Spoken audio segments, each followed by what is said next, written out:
Assalamualaikum warahmatullahi wabarakatuh. Allahu akbar, Allahu akbar, Allahu akbar. Allahu akbar kabira, walhamdulillahi kathira, wa subhanallahi bukratan wa asila. La ilaha illallah wahdah, sadaqa wa'dah, wa nasara 'abdah, wa a'azza jundahu wa hazama al-ahzaba wahdah. La ilaha illallah wa la na'budu illa iyyah, mukhlishina lahu ad-din. Walau karihal kafirun. La ilaha illallah wallahu akbar. Allahu akbar walillahil hamd. Alhamdulillahi rabbil alamin. Wal 'aqibatu lil muttaqin. Fala 'udwana illa 'alal zalimin. Asyhadu an la ilaha illallah wahdahu la syarika lah. Wa asyhadu anna sayyidana wa nabiyyana Muhammadan 'abduhu wa rasuluh. La nabiyya ba'dah. Allahumma salli wa sallim wa barik ala sayyidina Muhammadin wa ala alihi wa sahbihi wa man tabi'ahu bi ihsanin ila yaumi la yanfa'u malun wa la banun illa man atallaha biqalbin salim. Amma ba'du, fa ya ibadallah, usikum wa nafsi bi taqwallah faqad fazal muttaqun. Wa qala Allah ta'ala fi kitabihil aziz wa huwa asdaqul qailin. A'udzu billahi as-sami'il 'alim minasy syaithanir rajim. Ya ayyuhalladzina amanu taqullaha haqqa tuqatih wa la tamutunna illa wa antum muslimun. Saudara-saudara kaum muslimin jamaah salat Idul Adha yang berbahagia, di pagi hari yang mulia dan agung ini, di 10 Zulhijjah ini, di puncak ibadah di tanggal 10 Zulhijjah ini, kaum muslimin bersama-sama mengagungkan, membesarkan, bersujud, ruku, mengabdi kepada Allah Subhanahu wa ta'ala. Bahkan seluruh semesta raya bertasbih, mengumandangkan tahmid takbir kepada Allah. Lillahi ma fis samawati wa ma fil ard. Milik Allah apa-apa yang ada di langit dan apa-apa yang ada di bumi seluruhnya. Bahkan ikan-ikan yang ada di lautan, berapa miliar ikan berada di lautan samudra di dunia ini, seluruhnya bertasbih mengagungkan Allah. Walakin la tafqahuna tasbihahum, akan tetapi mereka tidak memahami bagaimana mereka bertasbih. Kaum muslimin jamaah Idul Adha yang berbahagia, setiap tahun kita bersama-sama menunaikan salat Idul Adha. Namun pada kesempatan kali ini saya akan mengajak kepada kita semua untuk bersama-sama mengambil ibrah, mengambil mau'izah, mengambil pelajaran dari kehidupan seorang Nabiullah Ibrahim yang diberikan gelar Khalilullah bersama keluarganya. Qad kanat lakum uswatun hasanatun fi Ibrahim walladzina ma'ah. Sungguh telah ada bagi kalian suri tauladan yang baik dan sangat pantas untuk diikuti pada diri Nabi Ibrahim dan keluarganya. Saudara-saudara kaum muslimin yang mulia, bahwa di antara hikmah kita merayakan Idul Adha ini adalah, pertama, bagaimana kita belajar sabar terhadap segala ujian yang menimpa kita, baik sebagai seorang kepala keluarga, bagian daripada masyarakat, dan sebagainya. Karena sesungguhnya tidak ada manusia yang tidak diuji. Setiap orang beriman akan diuji keimanannya oleh Allah Subhanahu wa ta'ala, sebagaimana dulu Nabi Ibrahim alaihi salatu wassalam. Kita lihat ujian yang dihadapi Nabi Ibrahim diantaranya adalah ketika beliau menghadapi seorang bapaknya kafir, bapaknya menyembah berhala, bahkan bapaknya adalah pembuat patung. Itu yang diajak oleh Ibrahim untuk menyembah Allah, untuk meninggalkan patung-patung dan berhala yang dibuatnya. Ketika Ibrahim mengajak bapaknya yang ingkar dan kafir itu, maka bapaknya berkata, qala araghibun anta an alihati ya Ibrahim. Wahai Ibrahim, apakah engkau benci, engkau tidak suka dengan Tuhan-Tuhanku? La illam tantahi, kalau kau tidak berhenti untuk mengajakku ke agamamu, la illam tantahi, jika kamu tidak berhenti mengajak aku, la illam tantahi, jika kamu tidak berhenti menceramahi aku, la arjumannaka, sesungguhnya aku akan lempar engkau sampai mati, aku akan rajam engkau sampai mati, wahjurni maliya, dan tinggalkan aku dalam waktu yang lama, jangan hidup bersamaku, pergi kau wahai Ibrahim. Begitulah ujian seorang nabi menghadapi ayah yang kafir. Tapi waktu itu Ibrahim tidak marah, Ibrahim tidak kasar. Ibrahim berkata, qala salamun alaik, sa'astaghfiru laka rabbi, innahu kana bi hafiya. Ibrahim berkata, wahai bapakku, aku akan memohonkan ampun untukmu kepada Allah. Innahu kana bi hafiya, sesungguhnya Allah maha lembut terhadap diriku. Ujian yang kedua, kita dapat melihat Nabi Ibrahim ketika menghadapi kaum dan masyarakat yang durhaka dan kafir serta ingkar kepada Allah Subhanahu wa ta'ala. Ketika Ibrahim mengajak masyarakat dan kaumnya untuk menyembah Allah, apa yang dilakukan kaumnya? Kaumnya malah membuat api unggul yang besar, api unggul yang tinggi. Disitulah di api unggul yang tinggi itu Ibrahim dilemparkan ke dalam api. Kata para ulama dalam tafsir Ibnu Katsir yang dikarang oleh Abul Fida, bahwa seandainya ada seekor burung yang melintas di atas kobaran api itu, pasti akan mati kepanasan. Di api unggul yang besar itu Ibrahim dilempar oleh kaumnya. Namun dengan pertolongan Allah, Allah Subhanahu wa ta'ala memerintahkan kepada api, qulna ya naru kuni bardan wa salaman ala Ibrahim. Kami berfirman kepada api, wahai api, kuni bardan, jadilah engkau dingin, wa salaman ala Ibrahim, sebagai keselamatan atas Ibrahim. Pelajaran pertama daripada hari raya Idul Adha ini, bahwa kita semua pasti akan diuji keimanan kita oleh Allah.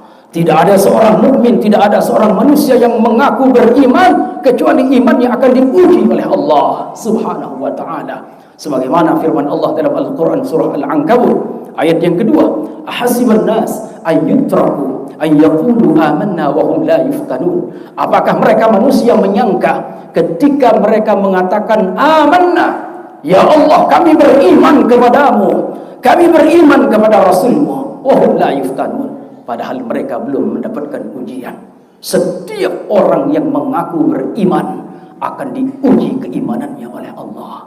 Maka pelajaran pertama kita, bagaimana bersama-sama melalui peristiwa dan kesabaran Ismail, kita bisa tegar setegar Ismail menghadapi apapun badai gelombang yang dahsyat menimpa kehidupan kita. Maka kita bergantung hanya kepada Allah Subhanahu wa ta'ala. Sebesar apapun masalah yang kita hadapi, sebesar apapun ujian dan cobaan yang menimpa kehidupan kita, selama kita bergantung kepada Allah, maka Allah pasti akan memberikan jalan keluar. Sebagaimana dahulu Nabi Ibrahim ketika dilempar, dia bergantung kepada Allah dengan membaca tasbih, hasbunallah wa ni'mal wakil, cukuplah Allah yang menjadi penolongku dan dialah sebaik-baik penolong. Kaum muslimin jamaah Idul Adha yang berbahagia. Lalu kemudian yang kedua, pelajaran yang dapat kita ambil dari peristiwa kehidupan Nabiullah Ibrahim bersama keluarganya adalah bagaimana sebagai anak wajib berbakti, wajib mencintai, dan tidak boleh berlaku kasar kepada kedua orang tuanya. Sebagaimana ayat yang telah kita bacakan tadi, bagaimana kasarnya bapaknya Ibrahim ketika diajak untuk menyembah Allah. Bapaknya berkata, la arjumannaka, jangan kau ajak aku akan lempar kau terus kau di sini, akan aku lempar kau sampai mati wahai Ibrahim. Tapi Ibrahim menjawab dengan santun. Ini memiliki makna bagi kita. Siapapun kita hari ini, apapun latar belakang kita hari ini, setinggi apapun pangkat jabatan kita, setinggi apapun sekolah yang telah kita raih, maka kita tetap sebagai anak daripada kedua orang tua kita. Tidak boleh kita berlaku kasar, tidak boleh kita mengucapkan kata-kata yang kotor, Bahkan dalam Al-Quran Allah subhanahu wa ta'ala mengajarkan kepada kita, seandainya saja orang tuamu menyuruhmu untuk mensyirikkan Allah, untuk menyekutukan Allah, wa in jahadaka ala an tusyrika bi ma laysa laka bihi ilm fala tuti'huma. Dan jika seandainya orang tuamu memaksa kalian untuk menyekutukan Allah, fala tuti'huma, jangan kau mentaati perintahnya. Tetapi ayat ini ditutup oleh Allah subhanahu wa ta'ala dengan pesan yang luar biasa sebagai kita, sebagai anak dari kedua orang tua kita. Wa sahibhuma fid dunya ma'rufah, sekalipun orang tuamu kafir, maka gaulilah, temani orang tuamu, pergauli orang tuamu di dunia dengan sebaik-baik pergaulan. Kaum muslimin, jamaah Idul Adha yang berbahagia, tidak ada artinya ibadah kita hari ini tanpa keridhaan kedua orang tua kita. Sejarah dan riwayat membuktikan bagaimana seorang sahabat bernama Alqamah radhiyallahu anhu, seorang sahabat Nabi, bukan sahabat kiai, bukan sahabat tuan guru, bukan sahabat ustaz, bukan sahabat profesor doktor, tidak, tapi dia adalah seorang sahabat manusia pilihan Allah yang paling mulia di atas muka bumi ini, sahabat Nabi kita Muhammad sallallahu alaihi wasallam. Dialah bernama Alqamah. Bagaimana hebatnya puasanya, bagaimana hebatnya salat 5 waktunya. Ternyata di penghujung napasnya, ia ketika ditalkinkan di telinga kanannya, ia tak mampu mengucapkan la ilaha illallah. Tidak mampu dia mengucapkan la ilaha illallah.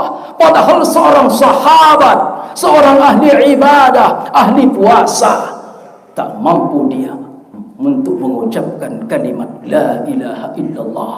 Padahal jaminannya, man kana akhir kalamihi la ilaha illallah dakhala jannah. Siapa orang yang akhir ucapannya menghembuskan nafas terakhir yang mampu mengucapkan la ilaha illallah, dakhala jannah, pasti orang itu masuk surga. Tapi ini sahabat tak mampu mengucapkan la ilaha illallah. Apa sebabnya? Ternyata kaum muslimin yang mulia, dia melukai dan menciderai hati ibunya. Dia menyakiti hati orang tuanya. Sekali lagi, sesungguhnya tidak ada artinya siapapun manusia itu di hadapan Allah. Entah dia seorang yang alim, entah dia seorang ahli tahajud, entah dia seorang ahli sedekah, ahli puasa sunnah, ahli bangun malam, ahli Al-Quran, ahli istighfar, tidak akan mungkin masuk ke dalam syurganya Allah. Tidak akan mungkin orang itu mendapatkan ampunan Allah tanpa dia berbakti kepada kedua orang tuanya. Inilah pelajaran yang kedua yang dapat kita ambil. Lalu kemudian yang ketiga, saudara-saudara kaum muslimin jamaah Idul Adha yang berbahagia, bahwa kehidupan Nabi Ibrahim mengajarkan kepada kita untuk bagaimana kita bersama-sama mendidik anak-anak kita agar menjadi anak-anak yang saleh, agar menjadi generasi-generasi masa depan agama, menjadi generasi-generasi penerus perjuangan dakwah Rasulullah, berguna bagi agama dan negara. Hal ini terlihat bagaimana keberhasilan Nabi Ibrahim mendidik putranya Ismail. Tampak hal ini ketika Ibrahim berkata kepada Ismail, qala ya bunayya inni ara fil manam anni azbahuka fanzur madza tara. Qala ya bunayya, wahai anakku tercinta, inni ara fil manam, sesungguhnya aku bermimpi dalam tidurku. Aku bermimpi an inni azbahuka fanzur madza tara, bahwa aku diperintahkan oleh Allah untuk menyembelih lehermu. Bagaimana pendapatmu wahai anakku? Anaknya yang sukses dia didik berkata kepada Ibrahim, qala ya abati fa'al ma tu'mar satajiduni insyaallah minas sabirin. Wahai ayahku tercinta, if'al ma tu'mar, laksanakan penyembelihan itu. Kalau itu perintah Allah, penggal leherku, sembelih leherku wahai ayahanda. Satajiduni insyaallah minas sabirin. Insyaallah engkau akan mendapatiku sebagai orang-orang yang bersabar memenuhi perintah Allah. Kaum muslimin jamaah Idul Adha yang berbahagia, Anak adalah aset utama dalam kehidupan kita. Bahkan ketika orang tua meninggal dunia, anak memiliki manfaat yang besar. Ketika orang tua meninggal dunia, diriwayatkan dalam kitab Adabul Mufrad yang ditulis oleh Imam Al-Bukhari, ada orang tua yang karena banyaknya dosa yang pernah dia lakukan di dunia, entah dosa apa yang dia lakukan sehingga begitu kerasnya siksa dan murka Allah yang didapatinya, yang dia rasakan di alam kuburnya. Orang di alam kubur hanya dua pilihan, kata Nabi. Boleh jadi kuburnya menjadi raudhah min riyadil jannah, menjadi taman daripada taman surga, wa imma hufrah min hufarin niran. Ada kalanya kubur seseorang itu menjadi lubang daripada lubang api neraka. Ini orang tua disiksa oleh Allah berhari-hari, tiada hari yang berlalu, tiada waktu, menit, jam yang berlalu kecuali disiksa oleh Allah Subhanahu wa taala dengan sekeras-keras siksaan. Dalam riwayat lain disebutkan bahwa penyiksaan itu hatta takhtalifa adla'uhu, sampai tulang rusuknya yang kanan pindah ke kiri dan yang kiri pindah ke kanan. Nauzubillah min dzalik. Gelap gulita alam kuburnya, sebatang kara. Lalu apa yang dia harapkan dalam kondisi disiksa oleh Allah? Dalam kubur diceritakan bagaimana penyesalnya orang dalam kubur. Dalam ayat yang selalu kita baca pada hari Jumat, surah As-Sajadah, a'udzubillahi minasyaitonir rajim, walau tara idil mujrimuna nakisu ru'usihim 'inda rabbihim. Dan kalaulah kamu menyaksikan, mengetahui, melihat idil mujrimun, ketika orang-orang yang berdosa itu nakisu ru'usihim 'inda rabbihim, mereka menundukkan kepalanya di hadapan Tuhannya, seraya mereka berkata, Rabbana, wahai Tuhan kami, abasarna, hari ini kami melihat dan menyadari siksaanmu ya Allah. Abasarna wa sami'na farji'na na'mal salihan illa muqinun. Ya Allah, kembalikan kami ke dunia agar kami bisa beramal saleh ya Allah. Ini orang tua disiksa oleh Allah. Siksaan yang begitu keras, kubur yang begitu gelap, kubur yang begitu sempit, berubah menjadi raudhah min riyadil jannah. Tiba-tiba terhenti siksaan itu, tiba-tiba menjadi luas kuburannya, tiba-tiba menjadi semerbak wangi, harum luar biasa kuburannya. Berhenti total penyiksaan itu. Lalu orang tua yang berdosa ini bertanya kepada Allah, Ya Rabbi, wahai Tuhanku, apa penyebabnya? Apa gerangan ya Allah? Engkau menghentikan azab yang begitu menyakitkan itu untukku ya Allah. Kenapa kau hentikan itu ya Allah? Apa sebabnya ya Allah? Allah Subhanahu wa taala menjawab, waladuka istaghfara laka.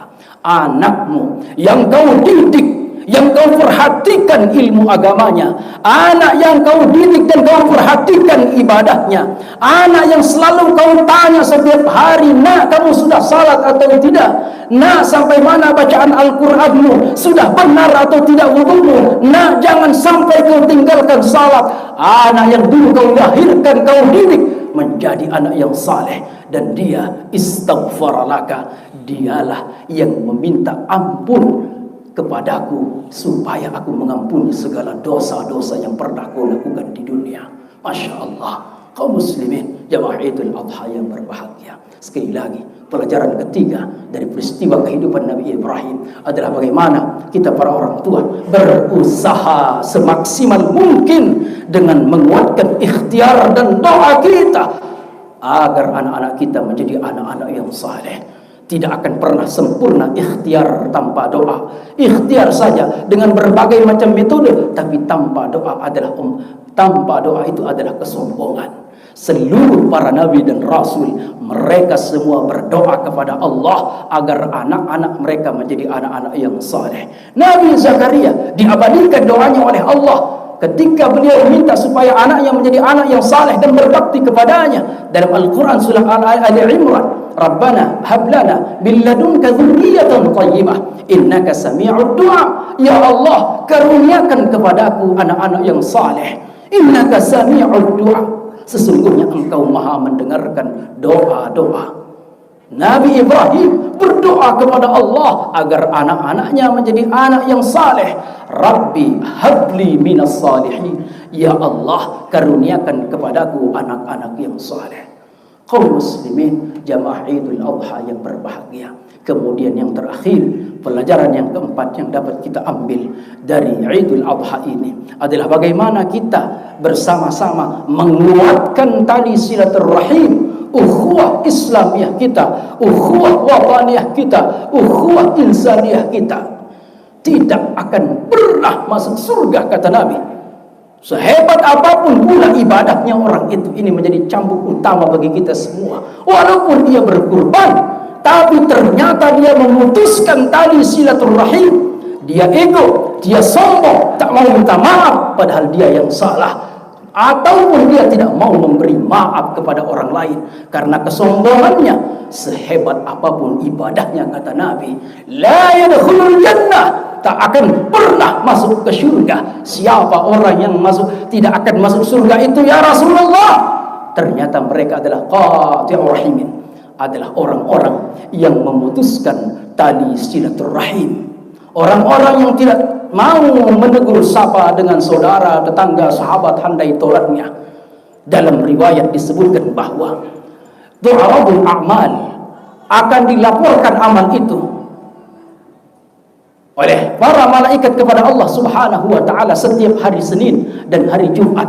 Dilaporkan apa ibadah-ibadah yang kita lakukan, dari ibadah-ibadah wajib salat 5 waktu, dari ibadah salat sunnah qabliyah ba'diyah, dari salat duha, salat sunat syuhur, salat sunat tahajud, bacaan Quran, sekali seminggu akan distorkan kepada Allah Subhanahu wa taala.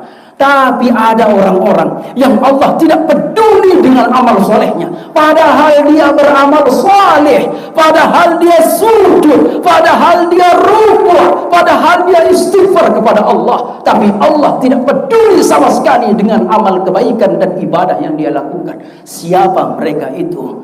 Mereka adalah, kata Nabi sallallahu alaihi wasallam, bainahu wa bain akhihi syahna, yaitu seorang antara dirinya dengan orang lain masih menyimpan amarah dan dendam. Na'udzubillahi min dzalik. Saudara-saudara kaum muslimin yang mulia, dendam, hasad, iri hati, dengki adalah perbuatan yang sia-sia, tak ada gunanya sama sekali. Iri hati, dengki dan dendam tidak akan membuat rezeki kita menjadi luas. Iri hati dan dendam kesumat yang ada, yang bersarang dalam jiwa dan pikiran seorang, tidak akan membuat dia menjadi lebih sehat walafiat. Iri hati dan dendam serta dengki tidak akan membuat hajatnya akan dikabulkan oleh Allah. Jika semua itu tidak ada gunanya, lalu buat apa kita semayamkan penyakit-penyakit hati itu dalam diri kita? Oleh sebab itu, kaum muslimin, jamaah Jumat, jamaah Idul Adha yang berbahagia, itulah mengapa Rasulullah sallallahu alaihi wasallam menyuruh kita untuk membagi daging kurban itu sepertiga untuk yang berkurban, sepertiga untuk kerabat tetangga. Walaupun dia kaya, walaupun dia seorang pejabat tinggi, dia berhak mendapatkan daging kurban. Kemudian sepertiganya juga diberikan kepada orang-orang yang meminta. Apa pesan dari semua ini, kaum muslimin yang mulia?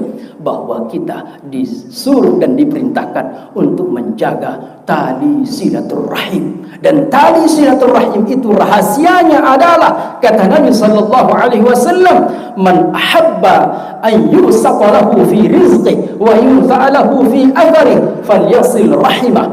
Barang siapa orang yang ingin rizkinya diberkahi, rizkinya diluaskan, rizkinya dimudahkan oleh Allah, dan siapa orang yang ingin umurnya panjang, umurnya berkah, maka kata kuncinya, kata Nabi, falyasil rahimahu, hendaklah kalian menjaga hubungan tali silaturahim.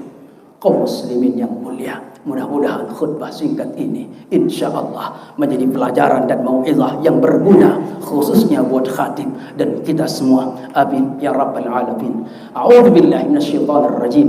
Wal 'asri, demi masa, innal insana lafi khusr, sesungguhnya manusia dalam keadaan rugi illal ladzina amanu, kecuali mereka yang beriman, wa amilus shalihat, dan mereka yang beramal saleh, wa tawassaw bil haqqi wa tawassaw bis sabr, dan mereka yang saling nasihat menasihati dalam mentaati kebenaran dan kesabaran. Barakallahu li wa lakum fil Qur'anil azim wa nafa'ani wa iyyakum bima fihi minal ayati wa dhikril hakim. Aqulu qawli hadha wa astaghfirullahal azim li wa lakum wa lisairil muslimina wal muslimat fastaghfiruhu innahu huwal ghafurur rahim.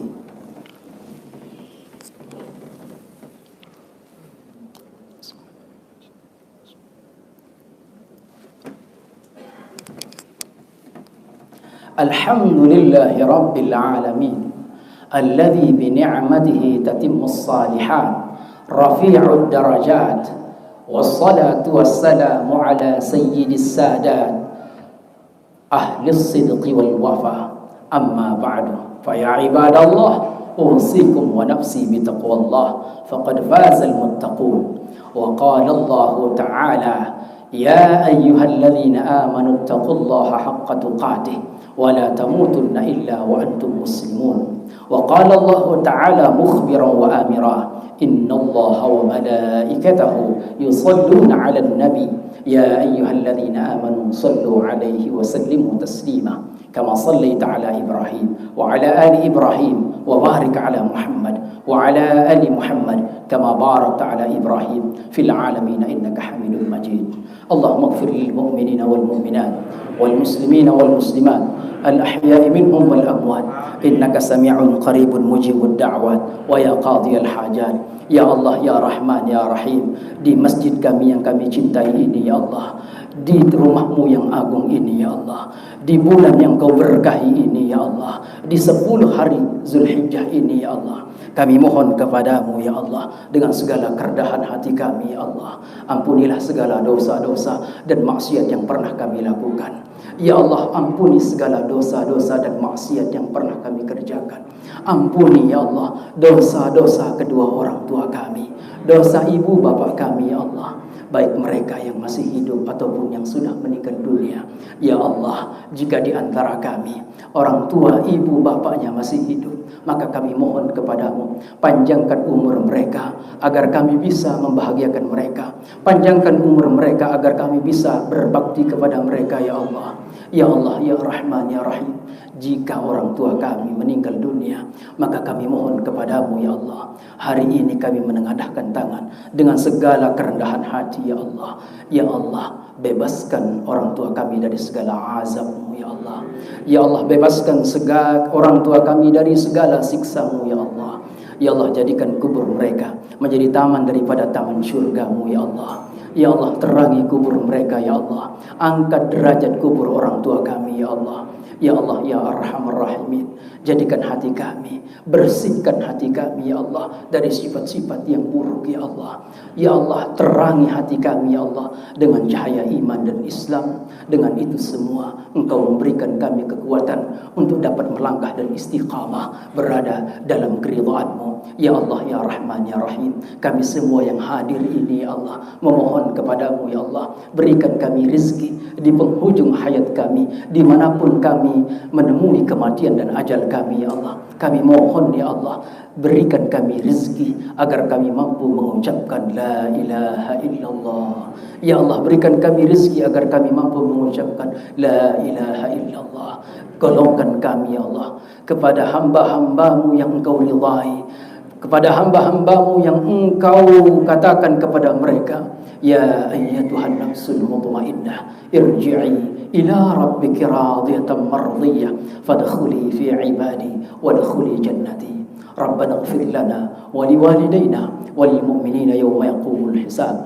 Rabbana ighfir lana wa li ikhwanina alladhina sabaquna bil iman wa la taj'al fi qulubina ghillan lil ladzina amanu rabbana innaka ra'ufur rahim. Walhamdulillahi rabbil alamin. Assalamualaikum warahmatullahi wabarakatuh.